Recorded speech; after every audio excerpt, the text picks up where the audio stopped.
Olá, pessoal! Bem-vindos a mais uma das nossas análises explicativas. Hoje nós temos pela frente uma viagem absolutamente fascinante. A gente vai mapear de perto os estágios da vida adulta, explorando exatamente como o nosso corpo, a nossa mente e as nossas relações sociais se transformam com o passar dos anos. É um roteiro incrível, né? Que vai lá da nossa juventude até a sabedoria da terceira idade. Mas antes da gente mergulhar de cabeça nisso, fica aqui uma reflexão bem provocativa. Será que nós somos definidos apenas por aquele número de velhinhas no bolo de aniversário? Ou pelas transformações complexas que a gente vivencia ao longo do caminho? Bom, se entender a mente e o comportamento humano é algo que desperta curiosidade de vocês, já deixem logo curtir e inscrevam-se agora mesmo aqui no canal Psicologia em Pauta, para não perderem nenhum dos nossos conteúdos. Combinado? Certo, vamos mergulhar nisso. O desenvolvimento humano é, na verdade, um ciclo contínuo e super dinâmico. Pensem bem, ele começa lá na concepção e vai até o finalzinho da vida. A gente definitivamente não para de se desenvolver quando sai da adolescência, muito pelo contrário. Cada fase da vida adulta traz um processo constante de mudanças que é profundamente moldado por essa dança fascinante entre a nossa genética e o ambiente ao nosso redor. Então, para a gente organizar o nosso roteiro de hoje, vamos passar por 4 grandes marcos. Primeiro, o jovem adulto. Depois, a transição para a meia-idade. Em seguida, a chegada à terceira idade. E, por fim, vamos amarrar tudo isso entendendo os conflitos finais que surgem nessas transições. Começando então pela nossa primeira grande parada nesta jornada, o jovem adulto. Essa é uma fase que abraça ali mais ou menos a faixa dos 20 aos 40 anos de idade. E olha só que realidade biológica impressionante. É exatamente nessa fase que a gente atinge o nosso pico físico absoluto. Sim, entre os 25 e 30 anos, o corpo humano está ostentando a sua capacidade máxima de tecido muscular, cálcio nos ossos e aquela nitidez sensorial afiadíssima. Mas não se enganem, tá?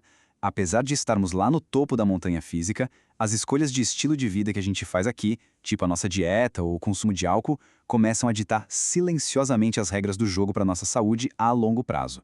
É plantar agora para colher depois. Agora, o que é realmente interessante aqui é como a nossa mente evolui de um jeito fascinante. A gente abandona aquela lógica super rígida e preto no branco da adolescência e desenvolve o que os pesquisadores chamam de pensamento pós-formal. Basicamente, a mente do jovem adulto fica incrivelmente flexível e adaptativa. Nós começamos a misturar emoção e intuição com a lógica. E isso é fundamental, porque nos permite navegar por um mundo que, convenhamos, é cheio de ambiguidades, imperfeições e contradições, né? Do ponto de vista social e psicológico, rola um processo essencial chamado recentralização.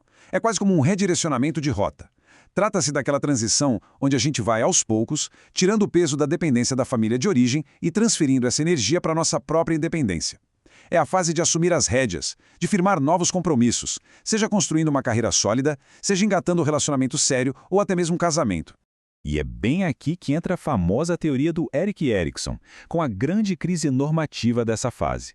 Para ele, o objetivo principal do jovem adulto é construir uma intimidade genuína, sabe? Alcançar aquela virtude do amor e da devoção mútua. O perigo, por outro lado, é falhar nessa missão e acabar caindo na armadilha de um isolamento profundo, ficando excessivamente focado apenas no próprio umbigo. Bom, avançando um pouquinho mais na nossa linha do tempo, a gente chega à meia-idade. Um período riquíssimo, dos 40 aos 60 anos, marcado por muitas transições de papéis e responsabilidades. Fisicamente, as mudanças começam a dar as caras, mas de forma bem sutil, bem devagar. A nossa visão e audição já não tem mais aquela nitidez toda dos 20 anos.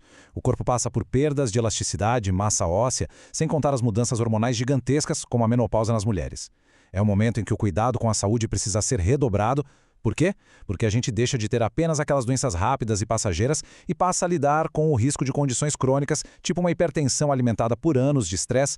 Mas espera aí, cognitivamente falando, as notícias são fantásticas. A nossa inteligência não despenca de jeito nenhum. Na verdade, a mente na meia-idade ganha uma força altamente integrativa. Se a gente olhar para a teoria triárquica da inteligência, percebe que as pessoas nessa fase viram verdadeiros mestres na inteligência prática e executiva. É a fase de usar a bagagem de vida, unindo a lógica com as emoções, para resolver pepinos complexos e gerenciar grandes sistemas sociais, seja liderando uma equipe no trabalho ou administrando a própria família. E psicossocialmente? Bom, sabe aquela super famosa crise de meia-idade? Na real, os especialistas preferem chamar de crise normativa. Não é um colapso nervoso, tá? É só um ponto de virada esperado na vida. É quando a gente precisa se ajustar à síndrome do ninho vazio, com os filhos batendo asas e saindo de casa, enquanto, muitas vezes, assumimos um peso novo, o de cuidar dos nossos pais, que agora estão envelhecendo. É estar no meio desse sanduíche de gerações. Para o Erikson, o conflito nessa fase é muito claro. Produtividade, que ele também chama de generatividade, contra a estagnação. O grande lance aqui é encontrar propósito em orientar, em servir de mentor para a próxima geração e deixar um impacto bacana no mundo. Se a pessoa não consegue se engajar com esse futuro, ela corre um risco enorme de se sentir estagnada, patinando numa rotina que simplesmente perdeu o brilho e o sentido. O que nos leva, de forma bem natural, à nossa última grande etapa estrutural, a terceira idade. A fase da adaptação profunda e da sabedoria, que se inicia ali a partir dos 66 anos.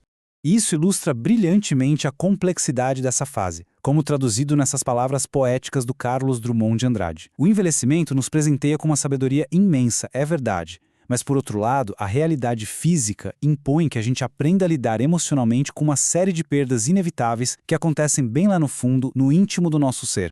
Biologicamente, a nossa máquina humana tem um limite de regeneração celular. E o declínio que acontece aqui funciona como um verdadeiro efeito dominó.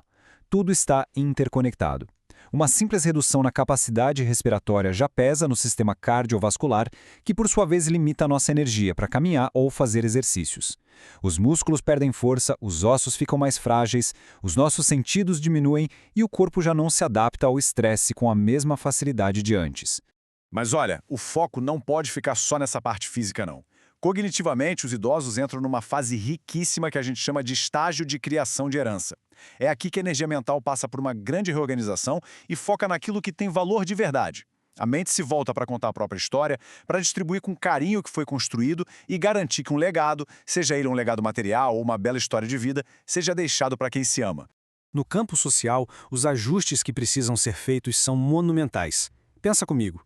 É preciso encarar a aposentadoria, muitas vezes o luto devastador da viuvez e uma mudança total no papel que se exerce dentro da família. E as pesquisas são categóricas num ponto essencial. A socialização ativa é literalmente o melhor remédio. Manter amizades, conversar e interagir é o fator que mais protege a saúde física e mental dos idosos. O isolamento, por outro lado, é um dos riscos mais severos nessa etapa da vida. Caminhando então para o nosso desfecho, como é que essas três grandes etapas se costuram para formar essa trajetória única que é a vida humana? Então, o ponto crucial é perceber que o nosso desenvolvimento é como uma constante troca de pele. Cada nova fase exige que a gente deixe para trás velhas proteções para poder crescer. O jovem adulto constrói os alicerces usando toda a sua energia para buscar intimidade. A meia-idade pega toda essa experiência para unir razão e emoção, focando em produzir para o futuro. E a terceira idade, lindamente, fecha esse ciclo gigantesco, encontrando paz na adaptação e passando toda a sabedoria acumulada adiante. Sabendo de tudo isso, a gente termina com essa provocação para quem acompanhou a nossa explicação até aqui.